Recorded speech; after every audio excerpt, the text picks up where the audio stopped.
All right, so I think we just need to jump right into this because, bro, you just did something that I feel like has been on my mind and my heart for a while.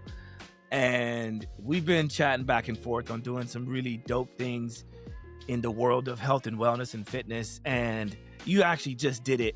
And what's cool is because for quite some time now, you've been talking about this with me behind the scenes. And it was almost like nobody really knows except those who happen to see your post this morning, or last night or whenever it was. And for those of you that are wondering what I'm talking about, I've got Mr. Jordan Alexander on the show. And this brother just finished running a half marathon barefoot, right? Like barefoot, as in no shoes, no socks. And he's holding up the medal. Welcome to Simply Walk the Talk. Our bodies and minds adapt to what we do most of the time. If you want to change your body and mind, you must change what it is you do most of the time. This podcast explores all things health, wellness, fitness, lifestyle, and biohacking. Stay tuned as we explore various thoughts, methods, and experiences from a multitude of conversations between our interesting guests and experts through many fields of work. Sit back, relax, and enjoy the show. Simply walk the talk.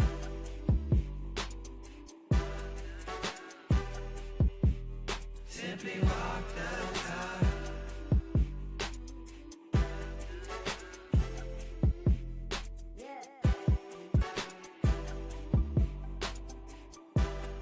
If you're not watching this right now, I highly suggest you come back and check this out. It's a beautiful medal he's holding up, and there was a photo that I'll see if I can include it in the show.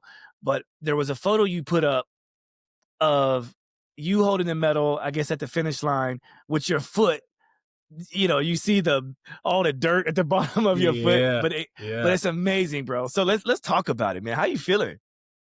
21 kilometers later, barefoot. I'm feeling great. I'm surprisingly feeling amazing. It was a scary but fulfilling and actually, dare I say, easy journey. Scary and prep. So I've been growing deeper in faith, and I've been sharing that with you. And God was like, you're going to do a half marathon. And I was like, cool. It's like, you're going to do it barefoot. Well, that part I didn't have to worry about because I've been only running in Vivo barefoot shoes since April or May of this year. March was the last time I ran in some very super cushioned shoes, and I literally left those in Montenegro. I was like, I'm not going to run these anymore. The last time I ran in those, I felt like I was running in high heels, and I was like, I'm done. I distinctly remember the point in which you started running in Vivos because it was sometime after we did the speed project, I think, right? Yep. And you was like, yo, what's up with him? And on the back end, I'm like, bro, this shoe is everything. Yeah. And I remember we got you sent out. But anyway, don't let me divert you from your story. Yeah. So putting those on. So God's saying run this. And I'm like, cool. He's like, yeah, you're going to do it barefoot. And I'm like, okay, you mean like in barefoot shoes, right? Like, I'm talking to God, like in barefoot shoes. You know what? I'll take them off and I'll just carry them for the last like 5K. So I'll do like 16K, about 10 miles. Now I'll take them off and I'll finish barefoot. And he was like, no. And I'm like, and I would tell people, I'm like, well, I'm not sure how God wants me to do it barefoot or not. Fun fact, I was training for a half marathon in December. So next month is what I've been training for. And the longest I've ran is 10 miles. Last week, Tuesday, I'm at my son's jiu-jitsu class, and one of the other moms, her husband, is a runner. And she's like, hey, did you know about the half marathon coming up this Sunday? And I was like, there's a half marathon coming up this Sunday? I immediately got nervous. My whole system was like, and it's like, I knew I got nervous because I knew I was going to run it. Like, even though it wasn't the one I planned to run, I got nervous because I knew that was God saying, you're going to run it. you're ready. And I'm like, no, no, no, no. I have a whole nother month. And I just committed to no shoes November. So this is like Ooh. November. Yeah. This is like November 3rd. And I'm like, okay, no shoes November. I did like a hybrid kind of fitness event. I did that barefoot. I went on like a 3 mile run that morning, did that barefoot. So I'm like, yeah, like this is cool. Like no shoes November. I'm gonna keep it easy and I'm gonna build up the callus in my feet so I'll be ready for December. Here comes like the day after. It's like, hey, there's a half marathon this Sunday. And I was like, okay. I signed up that night. The next day, I was like, I'm going to run my longest barefoot run, which at the time was a 10K. I Yep. was like, So it's okay, 6 miles for those who need yeah, the so quick. yes, Yeah. 6.2 miles. And I did it. And I was like, okay, I actually feel good. Like endurance wise, I was good. But the feet, I was like, okay, there's a little bruising on my toes. I'll chill tomorrow. I was like, maybe I won't run again until Sunday to keep my feet just fresh. I did a little shakeout Saturday. And then Sunday came, and Saturday evening and day, I was so nervous. Like my heart, every time I thought about it, my heart just dropped to my stomach. And I'm like, man, I ran track and I've never been this nervous before a race, before an event, nothing. But now I'm terrified. And I get to so Sunday comes, I got all my things ready. And it's actually funny because people who do marathons and half marathons, they have their race kit and they take their picture and it's like the shoes, the socks, the gels, the this, the that. And I'm like, shorts, bib, headband, bandana. Like, That's what's up. no, no shirts, no shoes, no gels, just God. Like, just straight, like, me and God gonna do this. And I line up to the race. I get there, and there's this guy with a Insta 360 video thing. And later, I see this super dope video. He catches me praying before the race goes off, and I see it. Like I didn't know he was recording me. I was just like, I'm like, oh, you have a video. Like people have their phones out. Mm-hmm. Later in my run group, it's like, yo, there's a video of you, Jordan. I was like, check it out, and I'm like, I almost cried. I was like, yo, you caught me praying, like genuine prayer before this race. And I was like, oh, thank you. Like that was captured just so I could see it. Yeah. And I start the race. I don't think I'm going to win. I start the race in the front just because like I'm barefoot. I don't have time to be tripping over people or like the experienced runners are usually in the front and I know how to get out in the race. So I get out and then I'm running and it's one of the guys I've trained it once or twice. He's going for like a real like 1:30 half marathon. And I'm like, I just want to break 2 hours. If I don't, I just want to finish. So I'm staying with him and it's like at about a 7-minute pace for the first like half mile. And I was like, my little thing went off and I'm like, Jordan, what are you doing? Stop chasing this guy. You Yeah. have Yeah. Yeah. relax. So I chill. But the beautiful thing is the race starts and there is like it's like on the road, but in the median, there's grass. So it's like beautiful, like fresh cut morning dew grass. And I just hop in the median and I'm like cruising in the median. I'm feeling good. I'm like, oh, I don't have to worry about the street right now. And That's what I was gonna ask. Yeah. the first part of the race, it's like it was like a kilometer down and a kilometer back. So I had the first 2 kilometers were in grass. So I was like, for me, you know, I mean, anybody else could have jumped up there too, but I'm like, there's no rules about like I'm still running 21K. I'm just running it on a different terrain that's available. And I do that and I'm like, oh, this is great. And I was like, immediately I was like, oh, God made a way for me. Like God said, do it barefoot and don't worry. I got you covered. There's going to be plenty of grass available for the safety of your feet. And later in the race, when I got back on like hard cement, I'm running. And this is the part where I actually thought about telling you this. I was like, every time I got back into the grass, it felt like I was playing Mario Kart and I got onto like a little super slider thing. It was just like, I, I immediately just like picked up naturally because I could spend more time on the ground. I could have I have a better relationship with like actual earth. And I was able to really just kind of just cruise up. And it was like every single time I got up there, I would just pull away from anybody who was like close to me or catch up to somebody behind me or in front of me.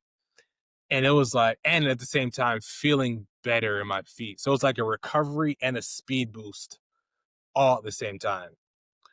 And that's what made it feel good. It wasn't there available the whole time. There was definitely some parts of the street. I'm like, why is this so dug up? It felt excruciating at some points in time. Like, oh my gosh. What did I sign up for? When will this part of the street end? Like, it has to end. Yeah. In other parts, still on the street, like I didn't even feel my feet. Like almost numbing, but a sweet numbing. Like it's just, like it's not there. I'm not thinking about it. I'm going. My pace isn't dwindling. It's just I'm like going. I'm like cool. Like everything feels good. So now again, the longest barefoot race I ran up to this point has been a 10K. So I hear my time. I'm like, oh, I might PR for my 10K. So I kind of pick it up a little bit, PR for my 10K, ease back. And then I reached 10 miles, which is the longest amount I've ran, period. And then right after that, my family was like set up like right there. And ironically, so when I run 10 miles in my house, I usually finish right outside my house. So like it's usually like I run 10 miles and I'm home. And it was like how God set it up. It's like I ran 10 miles and then I was home with my family. And then my wife had a sign, my son had the sign, my wife had a sign that says, God said, keep going. And it was like, I stopped, I gave him all a kiss, like really quick, like kissed my two sons, kissed her, and then kept going. And I just like, I got this extra boost. I got my Christian playlist in my ear that's like not gospel, but like a real turnt playlist, just all preaching about God. And it was just like, oh yeah, I'm good. I just got my family, I got like just my recharge. Literally, it's like Mario. That was a mushroom. It was like my little star. Like so I'm going, and then mile 12, 11, 12, my calves start like seizing up on me. I'm like, oh my gosh, let's get through this. But got through it, and then I see the finish line, and I kind of sprint-ish to the finish. Pray as soon as I crossed the finish line, and I was actually like walking and talking just fine. I was actually nasal breathing most of the race. That's important. Yeah. So I was really calm, really comfortable, not winded.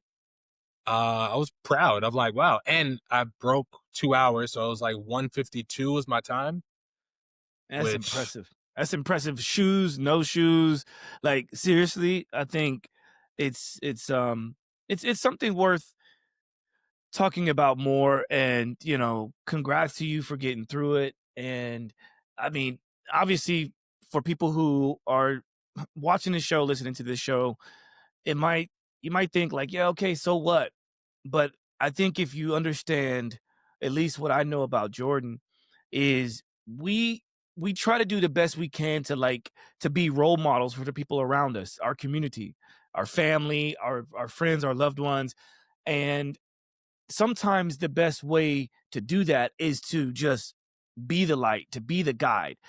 But we also have people around us in our circles that uplift one another, and so I'm rooting you on this whole time, right? And you're also supporting what I'm doing. And like now we can talk about this because this has been something that's been in the making for a bit. And I think this just proves that it can be done.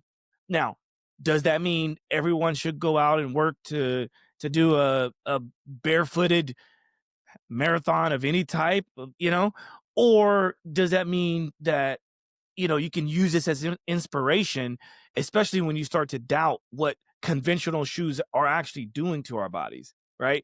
And I think the latter. I think it should be something to make you go, oh, interesting, right? Because when we did the speed project, a lot of people came to us and were like, wow, we didn't realize that you could run in run long distances in barefoot shoes. We're like, well, of course. How do you think our ancestors, many, many, many, many moons ago, they didn't have even, they did it the way you did it. Let's put it that way. Yeah. I think they had it a little bit easier than you did because you now have modern terrain in which our ancestors didn't have to deal with. Yeah. So you've Yeah. got street and all these, of course there was many undulations in the past, but they didn't have to contend against, nails and glass and, needles. Yeah. I Yeah. mean, Yeah. Yeah. where did you do the run, by the way? Where was it? Well, I'm here in Puerto Vallarta, Mexico. Right. So Yeah. I obviously know that, but for the people listening, so Yeah. this Yeah. is Yeah. Jordan. This is Jordan Alexander. Um, Jordan and I. When did we first meet? How many? I think we talked about this once before, but I couldn't recall. It was. I actually don't fully remember. I remember. I think You when know you what? hit me up, I know what it. I know what it was. I know exactly when it was. You know how? Because it was right before I was running the marathon, mm, and that was in 2017. So I ran the New York City Marathon in 2017, and I remember you and Tim Gray were set up at Paragon, and yes, you were doing like massage and stretch. And yeah, see, that's the brain working, huh? But so I was there chatting it up with Tim, and then I think you also did something for me or on me, or that was, I think I met you there and you were working on someone else, but I seem to remember yeah. you and Tim both being there. And Hmm. then I can't remember if that was before I ran the marathon or after.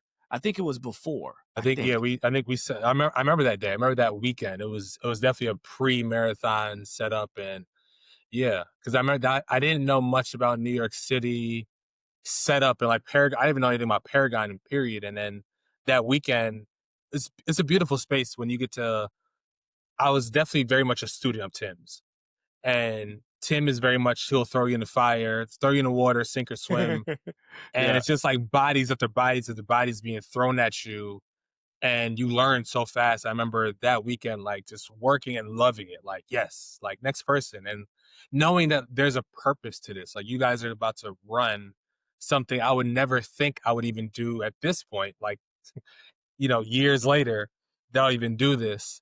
But they're like, yeah, you're gonna need your body to work on your all cylinders firing. So yeah, wow. Yeah. For a while, I was like, I don't remember when we met, but now it's Yeah. like, yes, Yeah, that was 2017, and this is 2025, right? So that was like exactly, what would it be, 8 years ago, right? yeah, yeah, Exactly 8 years ago, because it was around this time. Yeah. Um, but so much has happened since then. Obviously, like, I've got two kids, you've got two kids. Um, you've been traveling all over, because I mean, I don't know how long you were here, because like you weren't living here then, though, right? You just were coming in to visit. Is that right? I was in 2017. I was still living in New York, Okay. um, and I wasn't living in New York City. I was living in Middletown, New York, kind of upstate, kind of by Bear Mountain area. Yeah. And then 2018, I moved to Atlanta, and that's when things really kind of kicked off for me because to me, I was in a real city, like Middletown, New York. Nobody knows where it is. Shout out to everybody who's there who like know me, but like nobody, like if you say, oh yeah, visit, like book a session with me, I'm in Middletown. Nobody's doing it, but I've had people come from other countries to see me in Atlanta and New York City, Bet. so it's Well, been a that beautiful thing. that is a beautiful thing, and it's worth mentioning. Like, again, part of the reason why I started this podcast. In fact, I started this podcast in 2017. So Hmm. I may have, let's see, did I have this podcast at that time? I seem to remember it was early 2017. It was at the beginning of the year. So yeah, I did have this podcast, and I've been doing it ever since. And it's one of those things where, like, I wanted to use this as a resource for my community. So I know I'm talking about different products and services and highlighting different people's work. So I want to have that as a resource, so that when somebody asks me, like, hey, what's a good exercise? Or do you think this product is actually worth buying? Now I can say, check out my Instagram or my social media, or listen to my podcast, right? But another reason why I do this is because I want to be able to highlight people like yourself. people that are in the industry that may or may not be a household name, but are doing some things behind the scenes that could be very inspiring, that could be very motivating and encouraging for someone to hear the story, because at the end of the day, we can relate to real people. You know what I mean? Like I could probably at some point bring on a bunch of celebrity clients and pay people to come on and talk about their things, but like to me that doesn't feel authentic, doesn't feel real. This feels real, right? Because we were about to record on this show many weeks ago, and it just Yeah. kept on, for some reason it just kept on being like, nope, wait, just wait, just wait. Okay, what's the rush? What's the rush? And then this was perfect because you just completed, because what is today? Today's Monday. Just yesterday, Yeah. Yeah. you finished a remarkable thing. Can you show your feet? Put your feet up. Let's see your feet. Yeah, they are bruised. So here is the big toe, which has been grabbing the Ooh. ground. Yeah. That is a real bruise. Let me see the other one. And then this one's smaller, and this is an older bruise. But yeah, overall, pretty good. Yeah, not too bad. Not too And bad. I do, and if I had to run today, it'll be like, okay, cool. Like I could probably knock out a 5K today and not feel like, oh my gosh. Now, I will say this. You did something that I thought was really interesting, is you ran with toe spacers on as well, I did. right? I did. And Yeah. that, most people probably don't realize this, but I think that makes it much harder because So I I'll let you mean, finish. no, I understand the point of doing it, but I don't know if people realize, at least maybe it's different when you did it with toe spacers and no shoes, but I did the Great Saunter, which is like this walk in which you circumnavigate New York City or Manhattan, and I wore toe spacers in my boots, in my Mm-hmm. Vivos, Yep. and I had to like, it took everything to just get those off at a half marathon walking, right? Yeah. It Yeah. felt Yeah. like my toes were about to fall off because they didn't have anywhere to go, because the toe spacers actually crowd the wide toe box. You know what I mean? So I felt everything. And then, of course, spending that much time on your feet will eventually swell. So if it's inside of a shoe of any sort, you're going to come across, the edges, right? But let's talk about that. Why did you decide to do the toe spacers? So when I did the hybrid event last Saturday, I did it in toe spacers. And the hybrid event, it was like a mile and a half of running intermittent with squats, jumps, jump rope, just exercises. And I had the toe spacers on for most of it. And I was getting a little fatigued, and I took them off. And my feet hurt so much more when I took them off to run.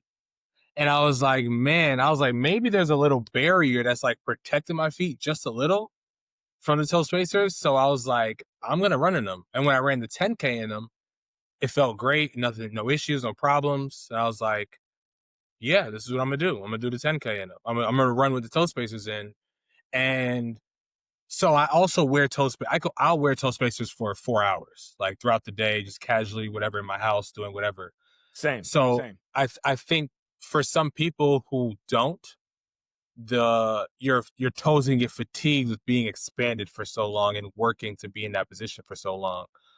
But for me, it was actually comfortable and creates a wider base. So like, Base of support, obviously my foot now, but then when my toe space is on, the base becomes wider, and now I have a wider point of grabbing the ground and running. And there was one point where one loop came off my big toe, and I was like, I don't want to stop. And I think it was payback for a time when I ran my first barefoot race. I ran a mile, and somebody had to stop to tie their shoelace, and I was like, I don't have those problems.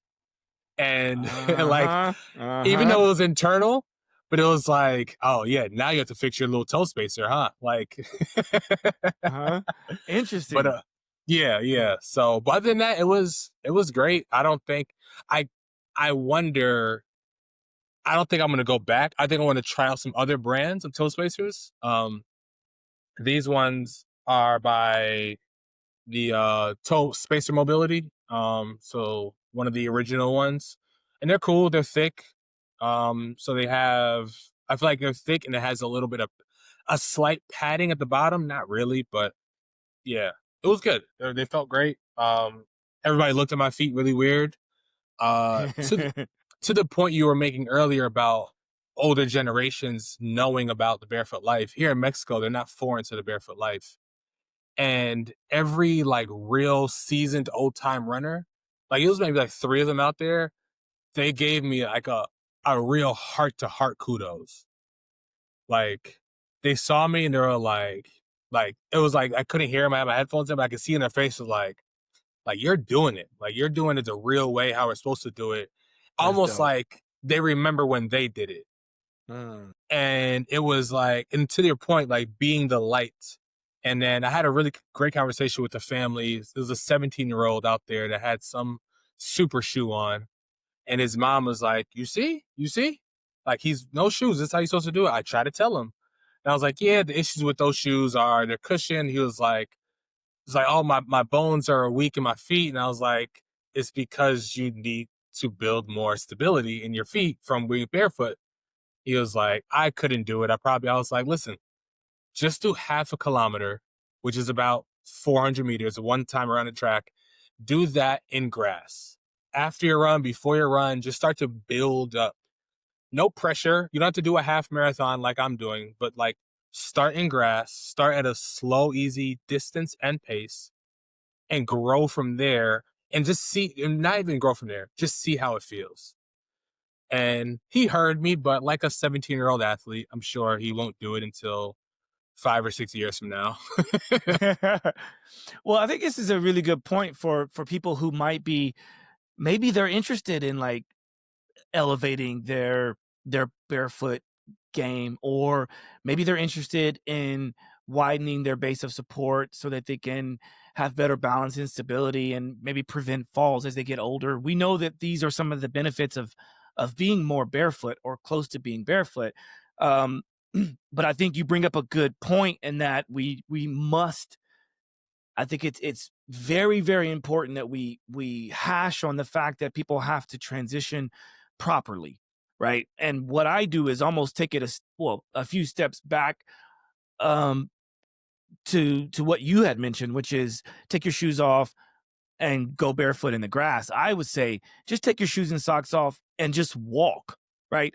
I tell people to just start in your home because Mm-hmm. I'm sure you probably understand this, but there's people out there, no judgments, just observations, but there are people out there who literally wear shoes indoors In and their own house. in their own house, right? And then so I think to myself, okay, I can't help but ask myself, and then usually I kind of ask them, but like, why were shoes created in the first place? Well, we know shoes were created to protect us against the elements, right? So the elements being the cold temperatures, hot temperatures, sharp things. Because if you punctured your skin back in those days, it was a difference between life and death, right? Because we didn't have a fancy hospital or antiseptics to be able to like take care of ourselves. So it was really important that we protected our feet from the elements. But then here we are in today's world. Now we wear shoes to make us look taller, because of fashion, or because of pure comfort. Because sure, it does feel more comfortable to be standing on pillows, but that doesn't make us any better for doing so.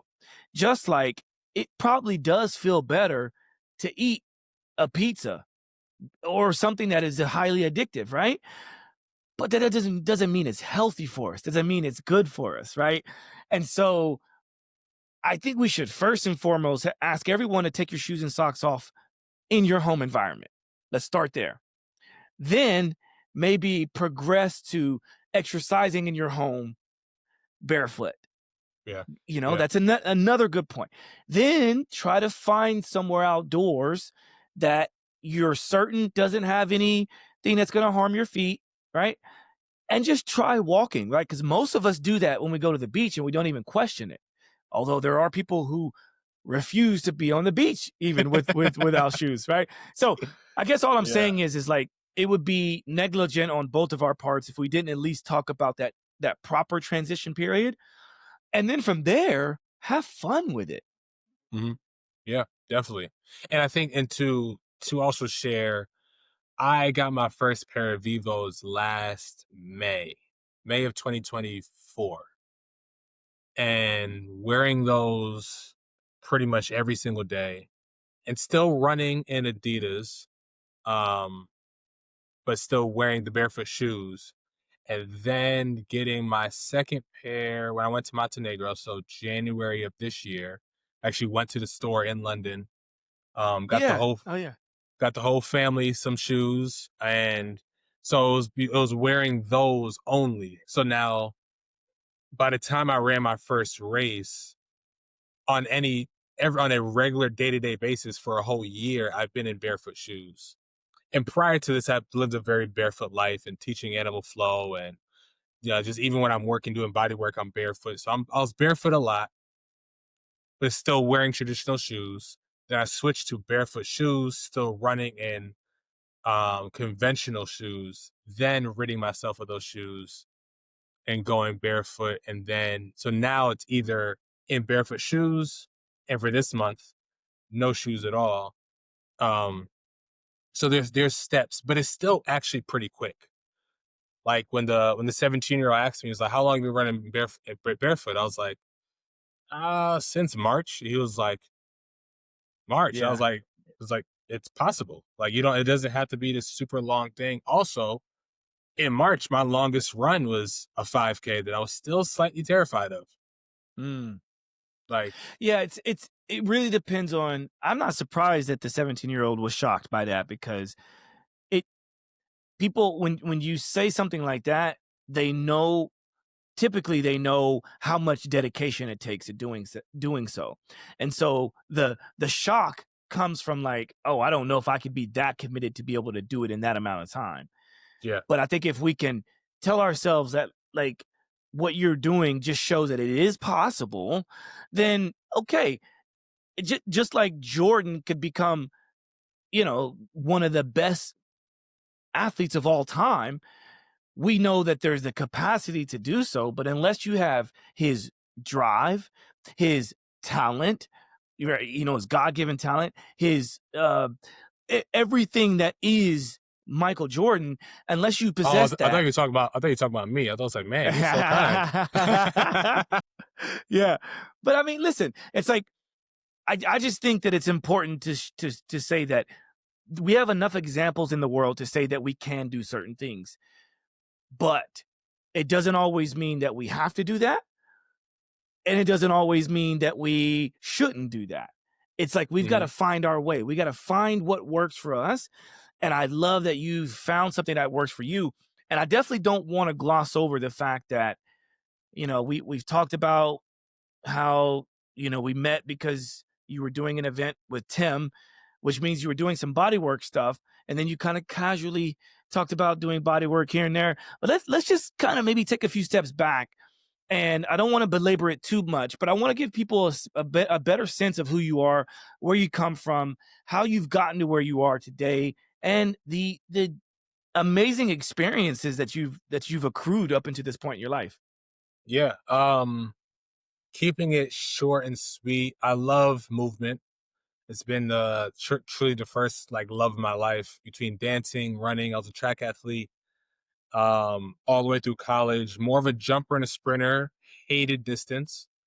Um, and then after college, I got into coaching. Then I got into yoga. Fell deeply in love with yoga, and then got into bodywork. And the same time I got into bodywork, I was in massage school. I met Tim and found out he's a massage therapist, and I was like, cool. Um, and going through and being able to take his mentorship and grow and evolve in my business, and then take my business to Atlanta. And I fell in love with the fascia more than muscles and just biomechanics, and understanding how fascia works and the intertwinings of all that. It was just amazing. And I really kind of like made that my treatment, like more of a fascial treatment. And I went up to Toronto and studied under Mile Detox, under Vin Pham. It's now called Mayo. Is it? Okay, cool. Yeah. So Yeah, I just met with that group. We're gonna do some stuff together that's with what's up. Vivo. That's what's up. Yeah. But Yeah. anyway, please.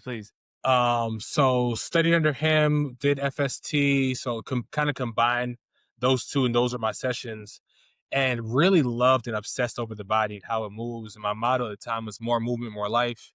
So my goal was like to help people move more, like be the athlete that you're designed to be, whether your sport is playing with your grandkid or actually running a marathon or playing like professional sport or whatever it is. And so did that since 2015, 16, and growing and evolving in that deeply.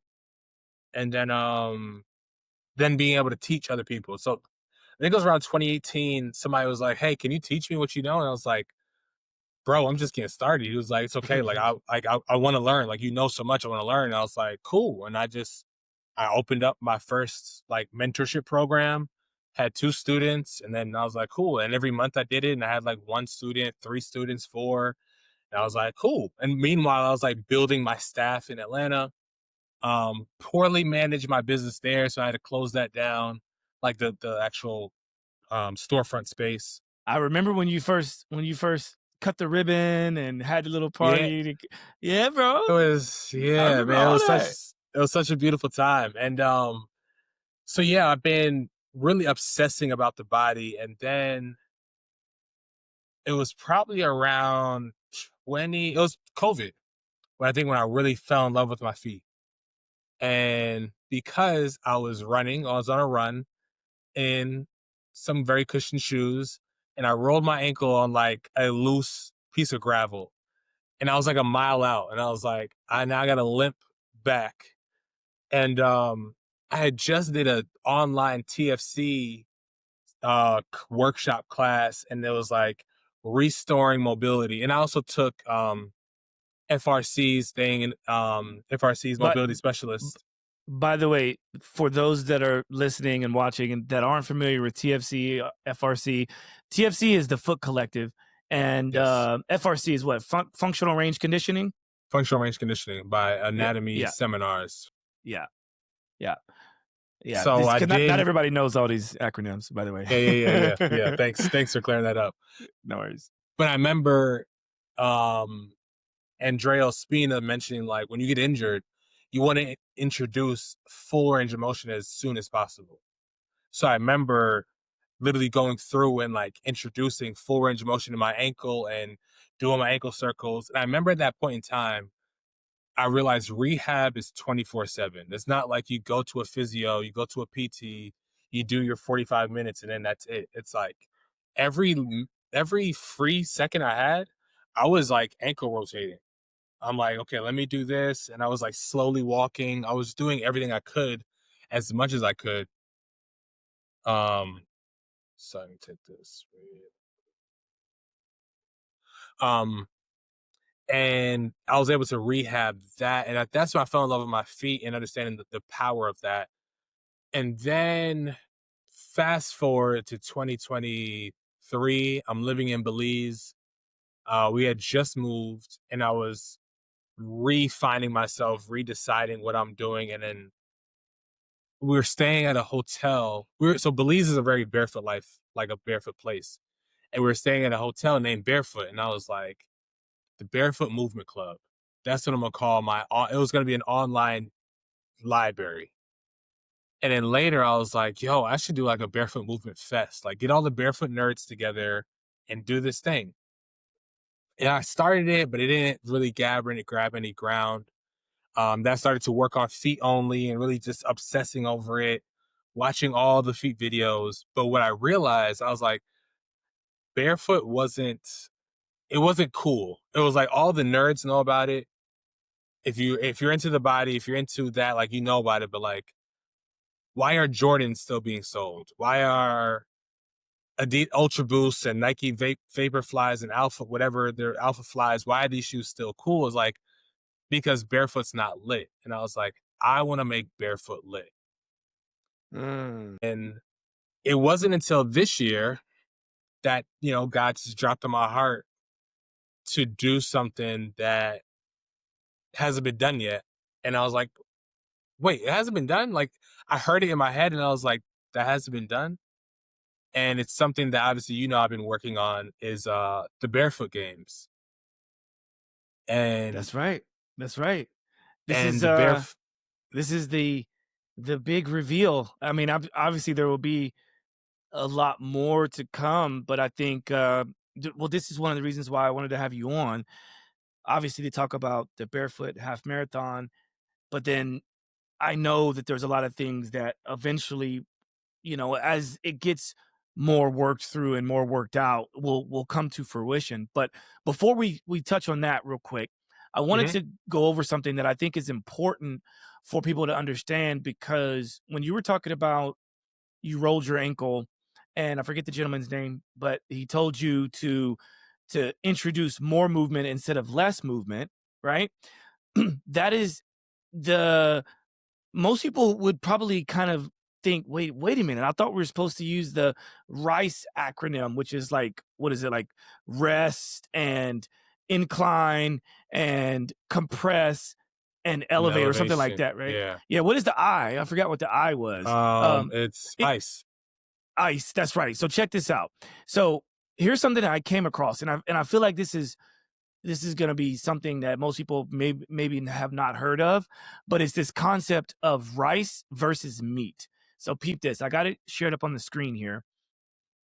But rice is rest, ice, compression, elevation is a traditional method for immediate acute injury care, while MEAT, the acronym MEAT, stands for movement, exercise, analgesia, treatment, is a newer approach that emphasizes active recovery to promote faster healing after the initial phase.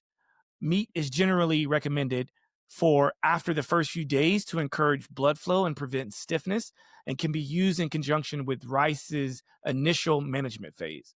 And so if you see all down here, like, this is something that I first heard about whenever I was at this conference in Boulder, which is called the Home Hope um, Symposium. And one of the speakers, I forget her name, but she was talking about this, and I thought, oh, that's kind of brilliant, because it automatically makes people want to question it, because it's like it's talking about food and the types of food, which is very similar to politics and religion. It's like, you don't talk about people's food, right? So you say like rice versus meat's better, people automatically want to go, no, it's not. Right?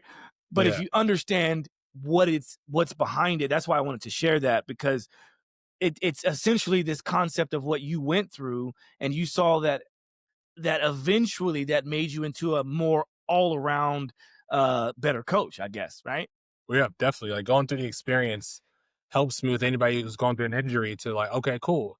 You may think you need to keep it still, but you want to keep it going, and you're going to push through some of that pain. And you're also going to feel that. But pain is a messenger telling your body that it's a signal. It's a message. It's not actually like, I need to stay away from it. You need to just navigate the pain, but understand that, like, it's gonna hurt either way. So you could avoid pain, and then by the end of it, now you can't move whatever joint it is because you didn't increase the range of motion. You didn't introduce the range of motion. The best way to describe injuries is, even if you, like, let's say you tear a muscle, let's say you pop a muscle, and it's like the scar tissue happens. Imagine a highway. Imagine there's gonna be a fresh pothole. That's your scar. That's the injury. Scar tissue comes in, and that's like people coming in and just kind of filling that hole with whatever. That's scar tissue. So every time a car rolls over it, you feel that bump that was there. That's your scar tissue stuck in there. But if people actually properly repaired the road and, like, laid down, poured the pavement in, and had the steamroller thing go over and, like, smooth it out. And that's really, so cells, without getting too sciencey, cells speak through force. So when the body is creating new cells, you want to tell the body how to lay down those new fibers. You want to do that through motion. So if you want the new fibers to be laid down right, then you need to move the body in the way you want those new fibers to be created and laid down to reduce scar tissue. Also, like actual soft tissue manipulation helps with this yourself, or a tool, or just going to a specialist. But now you could help the creation and the laying down of the new fibers, so that way that highway is now a smooth way. So every time a car goes over it, you don't even know there was an injury there before. You don't know there's a pothole there, but same goes for your body. And when I break it down that way, most people are like, oh, okay, that makes sense. It's really good that you break it down like that, because I'm sure there's some people that'll kind of take that analogy and run with it. And for me, when I hear that, I think to myself, yeah, that's a great example of the different types of forces that act upon our body and that we can act upon nature, right? There's many different types of forces, right? There's the ground reaction force, but then there's this intrinsic, force within our body, and then there's this extrinsic, right? So there's forces that act upon us, and then forces that we can kind of build and create within us, and Hmm. then there's forces that we act upon, in which we try to absorb or deflect, right? So there's all these Yeah. different things, and one of the most beneficial ways to build up this capacity within our body is isometrics. And I think this is one of the things that people neglect, because isometrics don't look good on a Instagram reel. You know what I mean? It doesn't look good on the front page of a magazine, right? It's just like, what is it? And then also, I think people, when they hear isometrics, they think of usually one or two things. They think of planks and wall sit. But when I'm talking about isometrics, I'm talking about like loading your body and getting what we call TUT, or time under tension. And this becomes one of the most difficult things. In fact, there's a challenge that I'm going to start doing. Actually, there was one challenge that I put up on Instagram, which I think you went through it. You did it, right? You know, the one I'm standing on one leg for 90 seconds and doing all Yeah. these Yeah. Yeah. movements. Yep. Yep. Yep. So I got a couple more coming out that is going to drive this point home. And it's the things in which most people will find a hard time doing it unless you've practiced it, right? And so just be on the lookout for that, because it's coming, people. It's coming. um, Beautiful. Beautiful. anyway, I I definitely want to leave some more mysteriousness around who you are, because I think it'll be a really good opportunity to invite you back onto the show so we can see what else has developed within all things Jordan and all things Barefoot, Rasta Yeah. athlete, man of God, family man, like all the things, right? Um, and I think we alluded to enough to where people will hopefully want to follow up, and I'd love to be able to, because I know you and I have talked about getting together. We've talked about possibly making like moves and doing businesses together, and maybe living in the same city. And, there's a lot of stuff we've been talking about behind the scenes. Um, so this will not be the last of Jordan Alexander on the show. I can promise you that. Um, but before we sign off, is there anything else that you would like to discuss or talk about that we didn't get a chance to talk about today? Um. Hmm. And it doesn't have I to be, think. because, we can always Yeah. do it No. I again. mean, if we're saving the big juice for another time, then yeah, we could save that. I do know there is one thing. The What helped me through this race also, and it came to me during prayer the night before the race, is mind, body, spirit. And I think we know it in that order, but the order is actually spirit, mind, body, and everything is in servitude from the ground up. So the body your flesh should actually be a servant to the mind, and your mind should be a servant to spirit. So whatever God is telling you, Spirit's telling you, when you're connected and you could hear that, you have to wrap your mind around that, because your mind Mm. is a servant to spirit. again, God said run this barefoot. And I had to be like, what? You sure? What are the shoes, right? I got barefoot shoes. That counts. And it's like, wrap your mind around it. And then my mind's like, hey, feet, wrap your feet around this, because this is what happens. Because my orders from Spirit says this. So I'm telling you my orders. And that just builds us a stronger human. If you could have a mastery, if your mind can master your flesh, whether it feels good or doesn't, like this is what needs to happen. You need to work out every day. You need to run. You need to do push-ups. You need to eat better. You need to not do that. You need to stop drinking. You need to You need to have more discipline overall. And then if your mind could be as obedient to what Spirit is telling you, then you could actually live and be just a better, in my opinion, I guess, a better human, because that's the order of how things go versus mind, body, spirit, and leaving spirit at the bottom as if like this thing that kind of doesn't matter, or we pick and choose when we should listen to it. And I want to leave that with everybody so that way they could just, ponder on it, meditate on it. But it's led me to run 13.1 miles barefoot. I think it's a beautiful way to wrap this up, and to also allow people to understand that this is your experience, this is your perspective. And I'm sure there's people out there who want to dive deeper into your thought process. So what's the best way for people to keep in touch with what you're doing? Instagram is the best. This is how I human. I also have a podcast called The Bare Athlete, and it's on YouTube, Spotify, all places you can find it. That's BARE athlete, The Bare Athlete. Yes.